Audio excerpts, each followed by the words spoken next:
buenas noches, gracias damos a Dios que nos permite nuevamente estar compartiendo en esta noche un estudio bíblico más del libro de Apocalipsis, el cual ya tenemos varios meses de estar estudiando, esperando que el de esta noche sea un estudio que bendiga su vida, pueda iluminar su mente, su corazón y ante todo que le haga mantenerse fiel a aquel que le ha rescatado del pecado, que le ha perdonado todas sus maldades, aquel que en la cruz del Calvario derramó su sangre preciosa para concedernos a nosotros el enorme privilegio que por la fe en Él seamos llamados hijos de Dios. Y antes de compartir este estudio, en los últimos capítulos que hemos estudiado, y este no va a ser la excepción, hemos estado viendo a través de las Escrituras algunas cosas que pueden parecernos desagradables, algunas cosas que puede que como humanos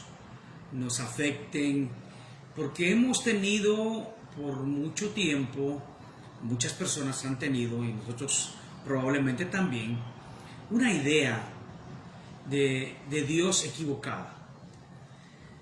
Pensamos en Dios como aquel anciano de cabellos blancos, bigotes y barbas blancas, una figura regia, pero a la vez tierna, hasta dándole cierto tinte de debilidad o de una bondad que no niego que Dios es bondadoso, pero que muchas veces incluso roza con un ser que le pueden hacer lo que quieran y que Él se va a mantener siempre con esa tolerancia, aguantando todo lo que le hagan y no importa, Él tendrá esa paciencia a lo largo de todos los siglos de los siglos. Déjenme decirles que no es así. Dios es un Dios de amor, sí. Es un Dios de bondad, sí. Es un Dios que perdona, sí. Pero recordemos que también es un Dios justo y que es un Dios santo y que en esa justicia y santidad Él tiene que juzgar los pecados de la humanidad. Y el juicio de Dios hacia esos pecados de los cuales los hombres no se arrepienten no van a ser juicios livianos. Van a ser juicios de acuerdo a lo que el hombre merezca por su perversidad, por su maldad. A nosotros como seres humanos nos cuesta, especialmente si tenemos una tendencia a ser muy, pero muy misericordiosos. Y Dios también es misericordioso.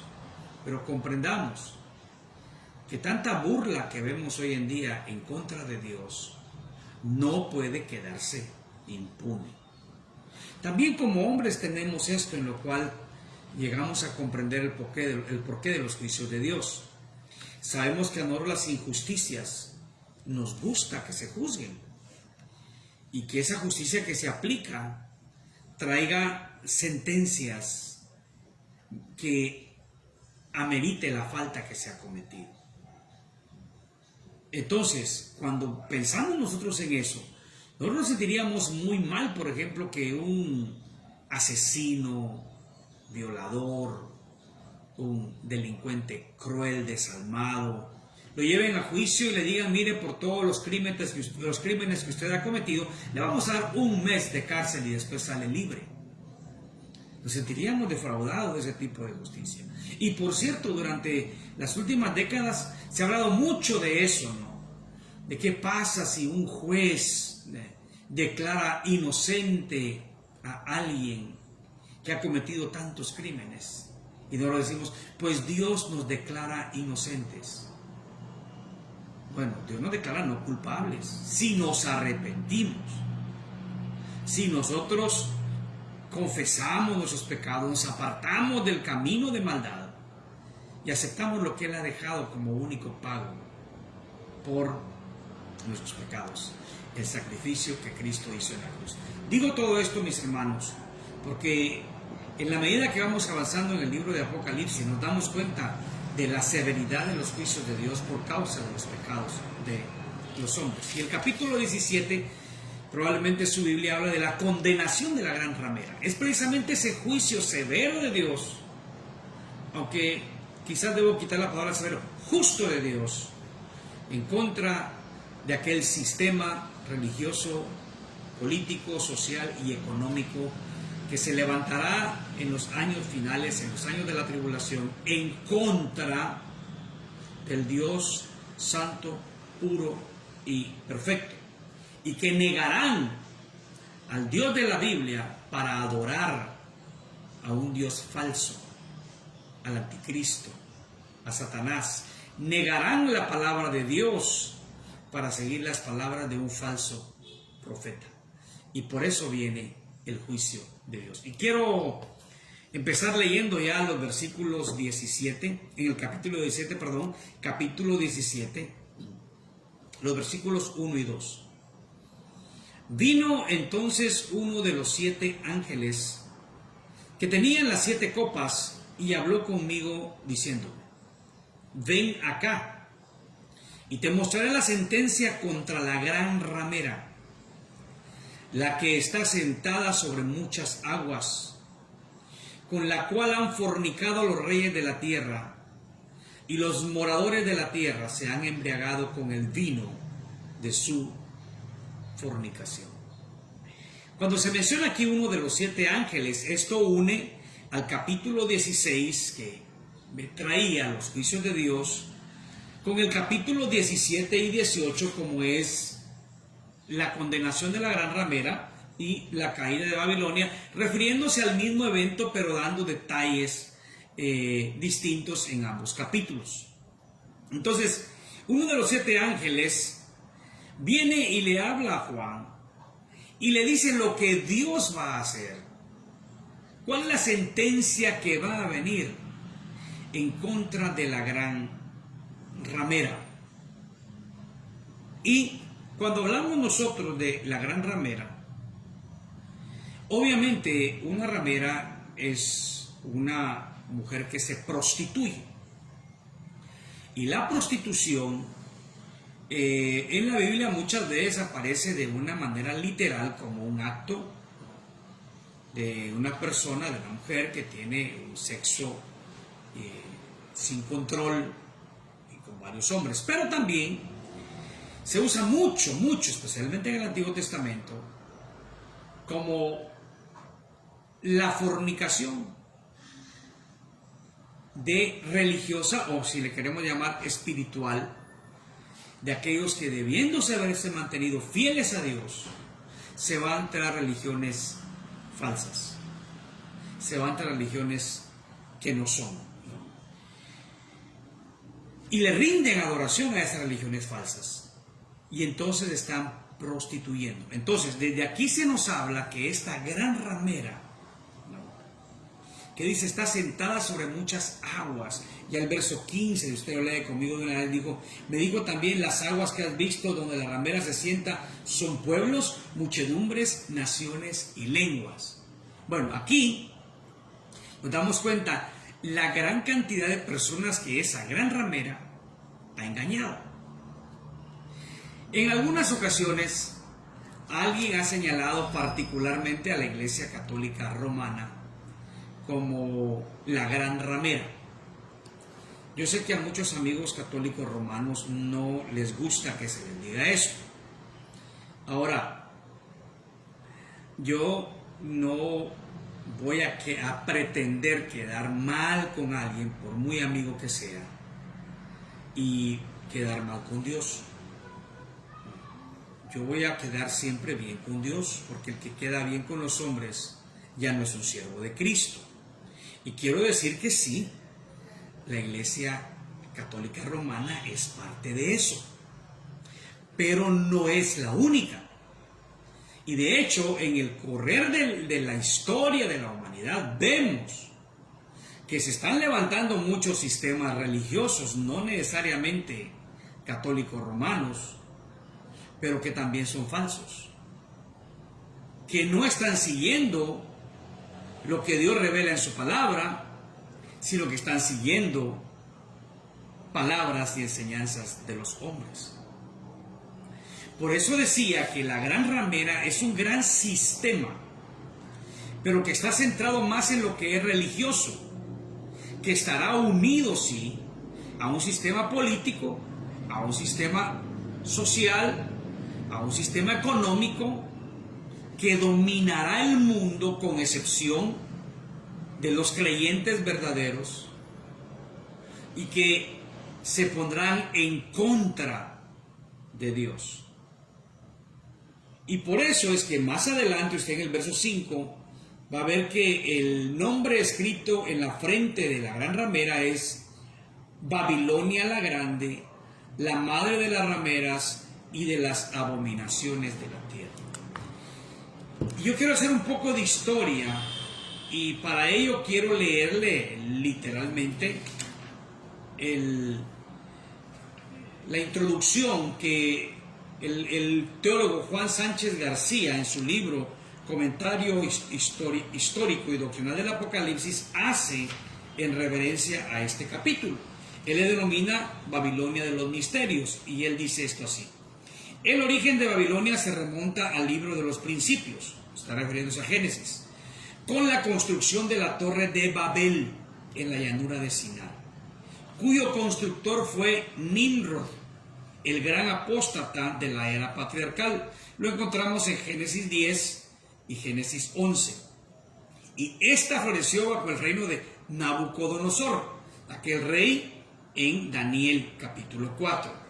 Y ha simbolizado siempre confusión y rebelión contra Dios. La descendencia de Noé fue esta: Sem, Cam y Jafet. Génesis 9, 18 y 19. Cam tuvo por primogénito a Cus, Génesis 10, 10.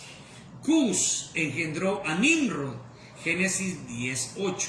Así que Nimrod, nieto de Cam y bisnieto de Noé, nos dice la tradición antigua, esto ya no lo aparece en la Biblia, la tradición antigua dice que se casó con una mujer impía llamada Semíramis, la primera, que fue reina del imperio asirio y fundadora de Babilonia y de los misterios de Babilonia.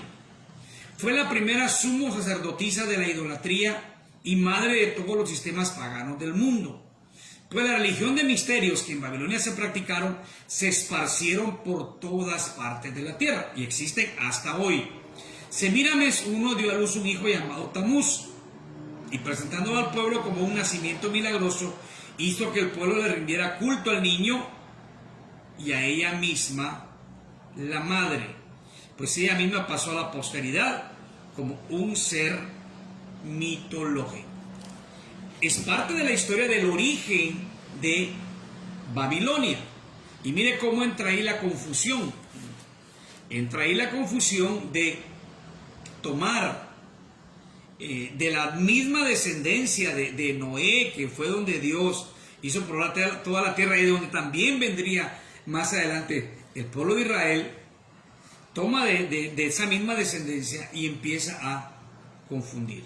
Y recuerde que la rebelión de la Torre de Babel era similar a lo que Eva se dio como tentación por Satanás: ser como Dios. Hagámonos un nombre, hagámonos una torre que llegue hasta el cielo. El significado es: alcancemos a Dios, pongámonos del tamaño de Dios.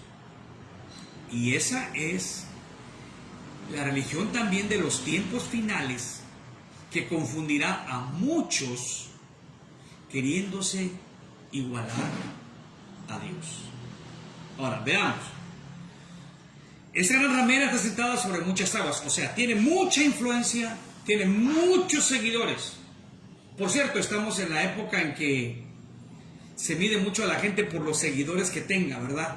Tiene tantos seguidores por tal red social, y ahí la gente se siente muy complacida. De hecho, conozco gente que se siente muy decepcionada cuando publica algo y dice que no le ponen muchos likes. La verdad que algo de lo que debemos de hacer, eso no es lo que debe de importar, pero hay mucha gente que se interesa, que le pongan muchos likes, se siente pero como llena, ¿no? E incluso dentro de las mismas iglesias se ha fomentado la idea de que la iglesia, mientras más numerosa, más éxito tiene. Se mide el éxito de una iglesia por la cantidad de personas que la formen. Ahora, yo quiero decirle que el éxito de una iglesia, según Dios, no es la cantidad de personas, no es la popularidad de la iglesia, ni de quienes, de quién o quiénes están al frente de la iglesia. No es la aceptación del mensaje que muchas veces se endulza para ayudar a que la gente lo acepte. No es ese mensaje que va a calmar la comezón del oído. La iglesia de éxito es la iglesia que guarda la palabra de Dios, que predica la palabra de Dios. ¿Recuerda Filadelfia? No tienes mucha fuerza, pero has guardado mi palabra. Esa es la iglesia fiel. Esa es la iglesia que Dios quiere. Esta iglesia en aquel entonces tendrá mucha influencia. Por eso yo dudo mucho que sea solamente la iglesia católica. Yo creo que será una confabulación de iglesias, dentro de los cuales puede estar comprendida la iglesia católica.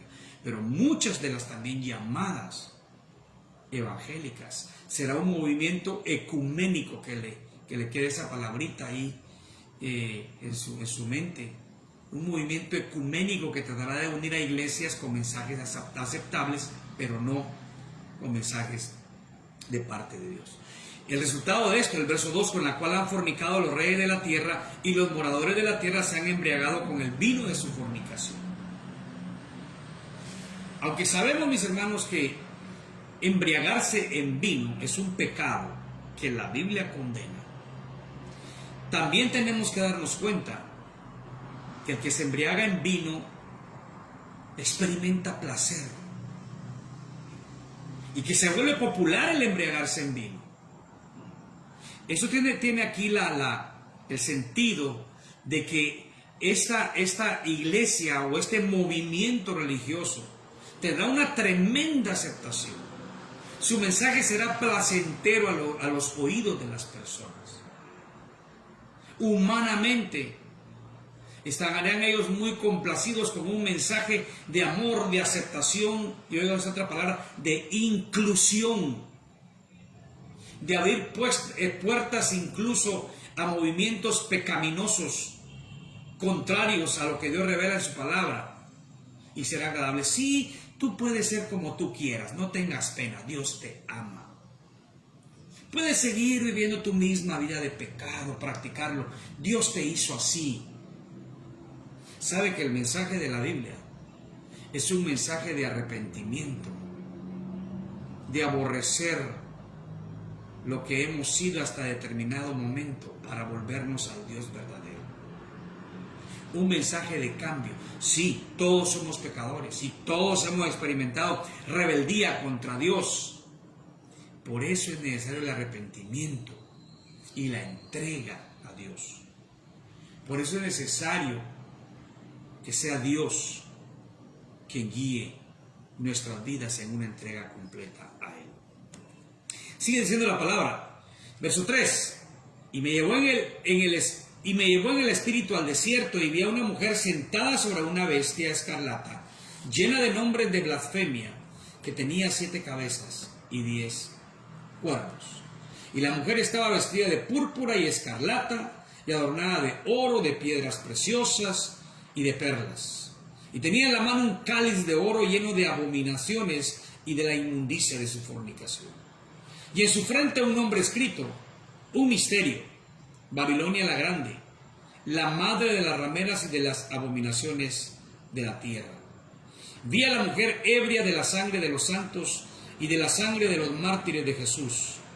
Y cuando la vi, quedé asombrado con gran asombro. Muy bien. Ahora Juan es llevado, dice, por el Espíritu a contemplar directamente a esta gran ramera, a esta mujer. La expresión llevar al desierto significa para ver claramente. Usted sabe, cuando usted puede contemplar algún objeto, está en un lugar sin nada alrededor, obviamente resalta más ese objeto que está observando. La expresión significa para ver claramente lo que esta mujer es. Y dice que estaba sentada sobre una bestia escarlata, llena del nombre de blasfemia, que tenía 7 cabezas y 10 cuernos. A este momento, la gran mayoría de comentaristas explican que es el tiempo de la tribulación, cuando el sistema religioso no solamente estará confabulado con los sistemas económicos, políticos y sociales del mundo, sino que ejercerá sobre ellos dominio, ejercerá sobre ellos poder, tendrá una influencia bárbara que será como el catalizador, aquello que une a todos los sistemas. Y entonces esta mujer, esta gran ramera, este sistema religioso, será muy respetado y muy admirado, aunque no será todo el tiempo así, pero en este momento así lo era. Era cuando habla de que estaba sentada sobre la bestia escarlata, obviamente se refiere allá al anticristo, y las 7 cabezas de los 10 cuernos son los reinos que están confabulados con el anticristo, y sobre los cuales esta mujer ejerce ese poder, esa influencia, ese dominio. Por eso es que algunos de vuelta han asociado mucho esto a la Iglesia Católica. En la actualidad, quiero decir, la Iglesia Católica ya no tiene ese poder y esa influencia sobre los gobiernos del mundo. Hubo tiempos en la historia en que sí ejercía ese dominio, en que sí ejercía ese poder. Ahora, por eso decía, es más un sistema religioso compuesto por religiones de diversa índole, pero contrarias a la palabra de Dios.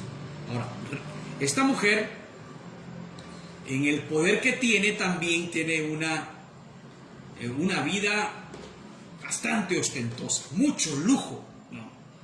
Lo que se describe de los vestidos y los adornos nos hablan de una majestuosidad material enorme, ¿no? Vestida de púrpura y escarlata, los colores propios de la realeza, los colores que quieren resaltar cuánta majestuosidad han logrado esos reinos, o en este caso esta mujer que está por encima de los reinos. Está adornadísima de oro, de piedras preciosas y de perlas. Mire qué imagen más majestuosa. Mire qué vista, digamos, a los ojos causa admiración. ¡Wow! ¡Cuánto oro! ¡Cuántas perlas! ¡Qué vestidos más preciosos! ¡Cuántos adornos! ¡Cuántas piedras preciosas! Pero vea, ¿de qué sirve si en la mano tenía un cáliz de oro lleno de abominaciones y de la inmundicia de su fornicación? ¿De qué servía que tuviesen tanto? Recordamos Israel en el Antiguo Testamento, en tiempos de Salomón.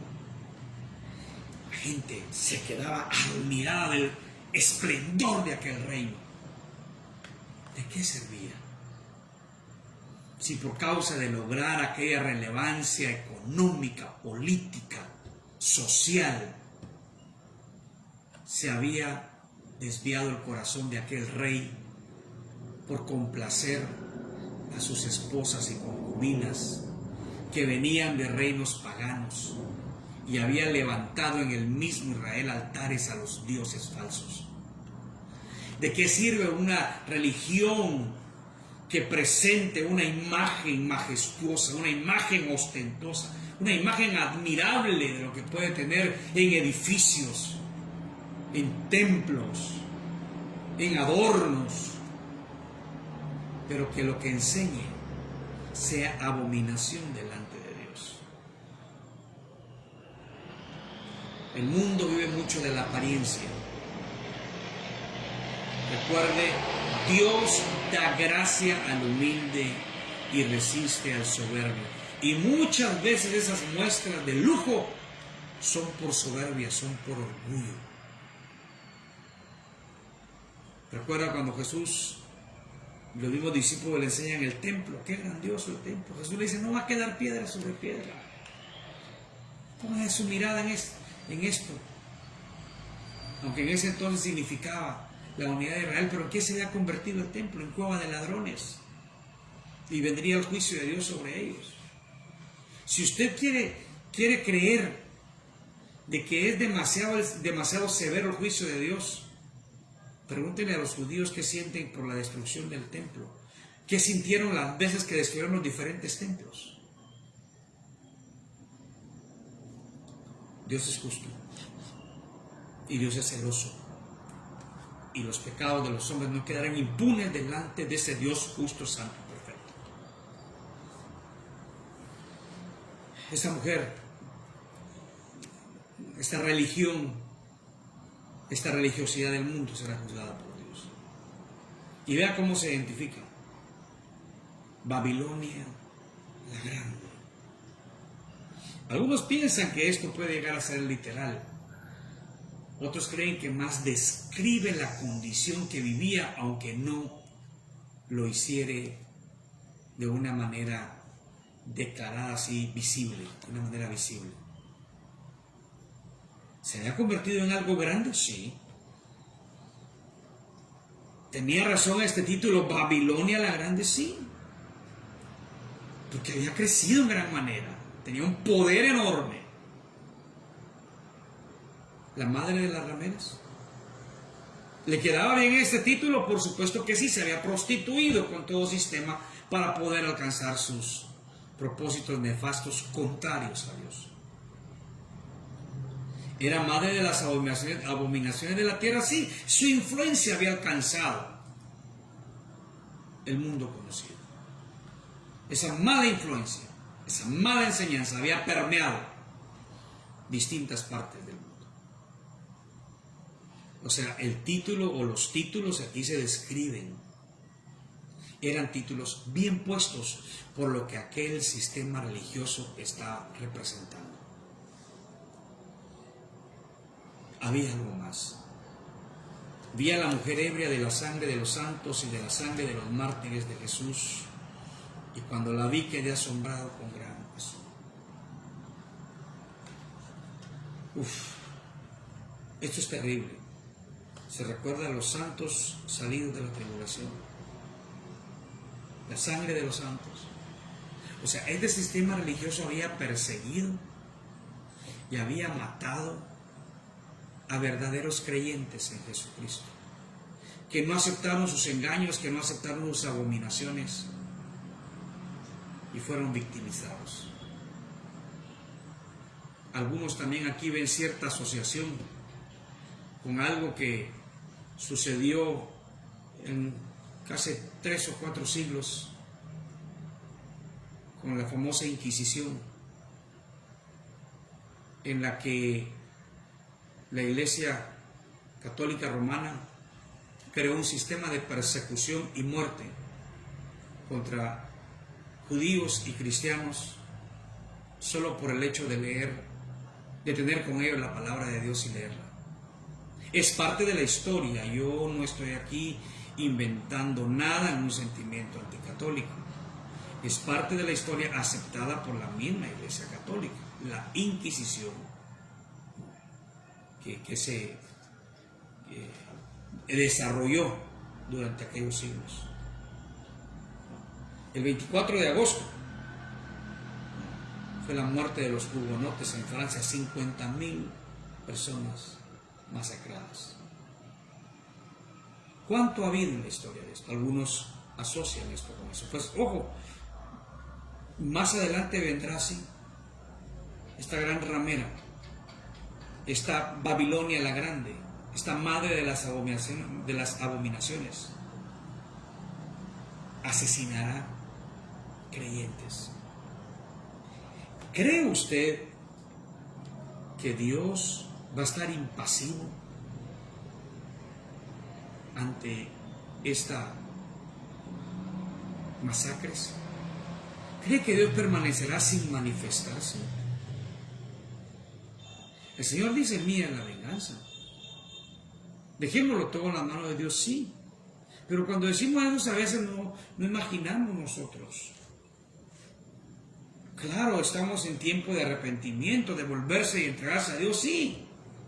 Pero ¿qué pasa cuando el hombre insiste en su rebeldía contra Dios, en su pecado contra Dios?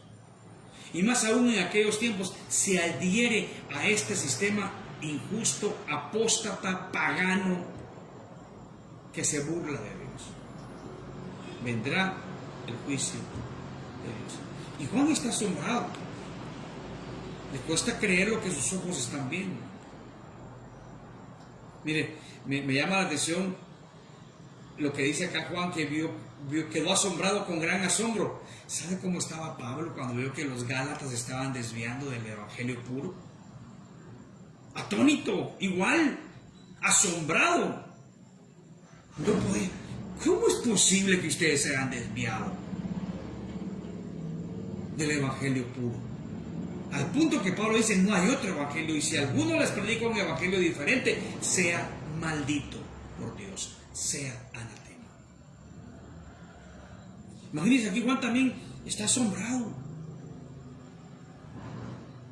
Como humano, a tener esa revelación, él mismo se asombra de lo que está viendo. Le parece increíble lo que él está viendo. Dice luego el verso 7: y el ángel me dijo: ¿por qué te asombras? Pues yo te daré el misterio de la mujer y de la bestia que la trae, la cual tiene las 7 cabezas y los 10 cuernos. Aquí va, el ángel dice: Juan, tranquilo, ahorita vas a saber de qué se trata esto. Verso 8: la bestia que has visto era y no es, y está para subir del abismo e ir a perdición. Y los moradores de la tierra, aquellos cuyos nombres no están escritos desde la fundación del mundo en el libro de la vida, se asombrarán viendo la bestia que era y no es y será. Esto para la mente que tenga sabiduría. Las 7 cabezas son 7 montes sobre los cuales se sienta la mujer, y son 7 reyes. 5 de ellos han caído, uno es y el otro aún no ha venido, y cuando venga es necesario que dure breve tiempo. La bestia que era y no es también el octavo, y es de entre los 7 y va a la perdición. Y los 10 cuernos que has visto son 10 reyes, que aún no han recibido reino, pero por una hora recibirán autoridad como reyes juntamente con la bestia. Estos tienen un mismo propósito, y entregarán su poder y su autoridad a la bestia. Pelearán contra el Cordero, y el Cordero los vencerá, porque Él es Señor de señores y Rey de reyes, y los que están con Él son llamados y elegidos y fieles. Muy bien, aquí dice, vamos a empezar a explicar Juan, y empieza con un juego de palabras que lo repite 2 veces. La bestia que has visto era y no es, y está para subir del abismo. Esto también lo repite con respecto a los moradores de la tierra, aquellos cuyos nombres no están escritos en el libro de la vida, desde la fundación del mundo, en el libro de la vida, se asomarán viendo la bestia que era y no es y será. Muy bien, ¿cuál es esta bestia? Era y no es y será. Bueno, es una referencia al anticristo. El anticristo va a experimentar una falsa resurrección.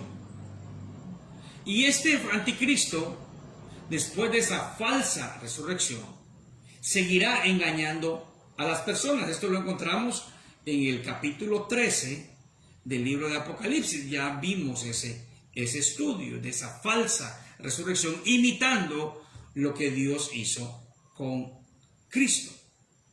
Sin embargo, deja muy en claro que irá a perdición. ¿Qué significa? Que será juzgado por Dios, será lanzado al lago de fuego. No.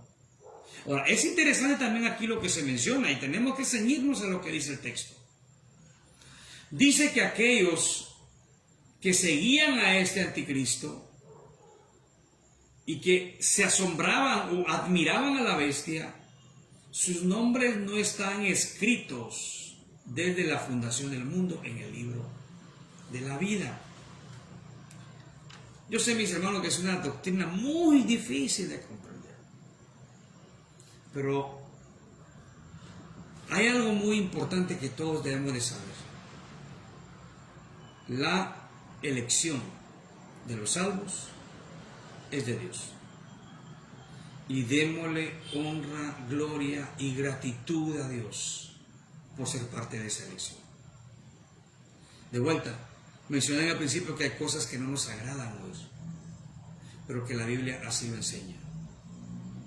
Y dejémoslo en la soberana mano de Dios y en la soberana voluntad de Dios. Luego habla sobre las 7 cabezas, que son 7 montes sobre los cuales se sienta la mujer. Aquí habla alguien más se inclina, que es directamente Roma, porque está asentada en medio de 7 colinas, de 7 montañas, ¿no? Puede ser que dice que es literalmente este lugar de Roma, ¿no? Y sobre ella se sienta la mujer, por eso piensa que la mujer representa a la Iglesia Católica Romana. Son 7 reyes, 5 de ellos han caído, uno es y el otro aún no ha venido. Bueno, recuerde usted que a lo largo de la historia han habido varios imperios y muchos aplican a esa historia, a la historia de los imperios, esta mención de los 5, de los 7 reyes. 5 de ellos han caído. ¿Cuáles eran los imperios que habían caído? Bueno, Egipto, Asiria, Babilonia, Medo-Persa y Grecia. Ya habían pasado y habían ejercido su poder en el mundo, pero habían sido ya vencidos. El otro, dice, de los 7 reinos, ¿no? El otro de los 7 reinos, de los 7 reyes, dice, uno es. Cuando Juan escribe el libro, el imperio dominante era Roma. Era en ese momento. Los 5 anteriores cayeron. Roma ahora es. Roma estaba en el poder, el imperio romano. Y luego dice, y el otro aún no ha venido. Aquí es profecía. Vendrá en un futuro. ¿Cuál es ese reino? El reino del anticristo, que algunos asocian nuevamente como que será el regreso del imperio romano, pero esto no es lo que este hebreo está diciendo, pero sí está diciendo de que falta un reino por venir y que dominará al mundo. Ahora, ese que viene, dice ahí, va a durar un breve tiempo. Un breve tiempo. ¿Por qué? Porque Cristo vendrá y lo derrotará y el Señor reinará. Entonces, ese que venga, cuando venga, durará breve tiempo.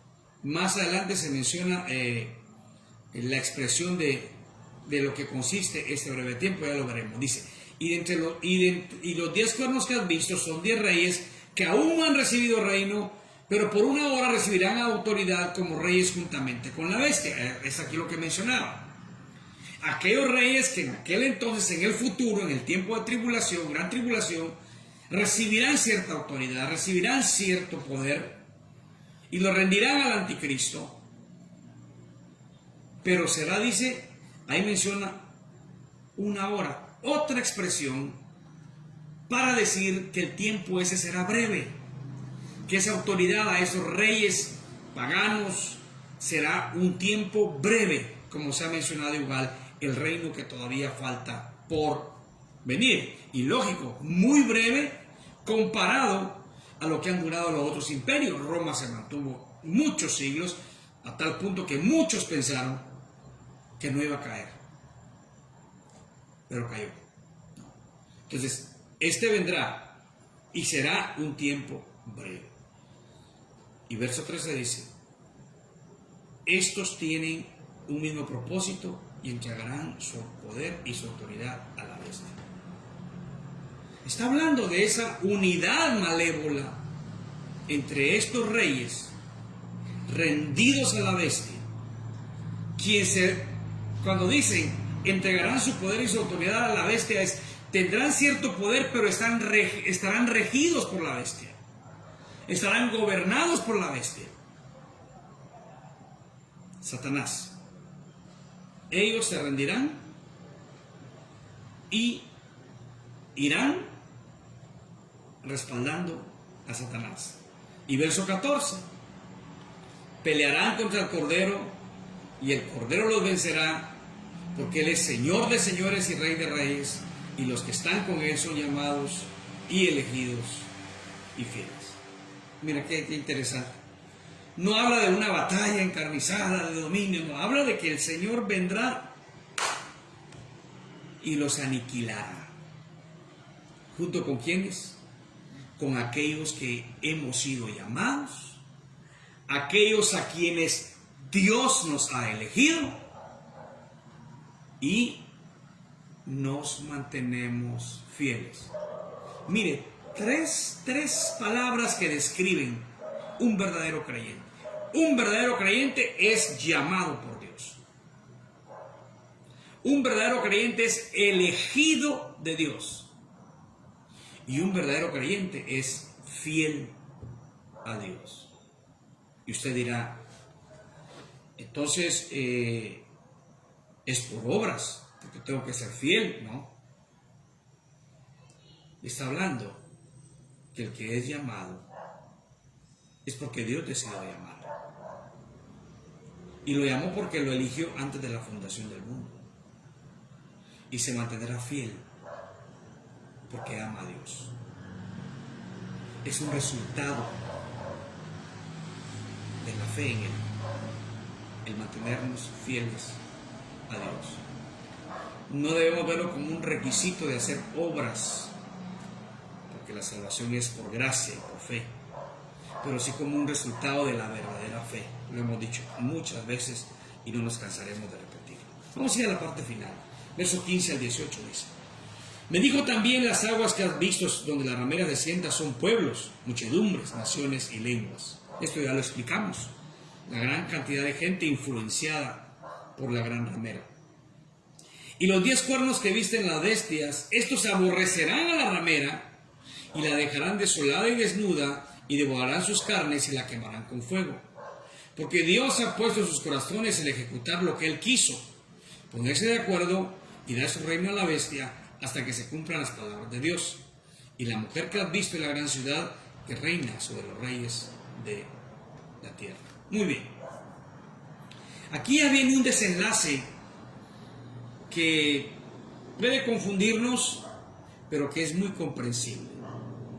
Miren, entre seres malévolos no puede haber lealtad inquebrantable.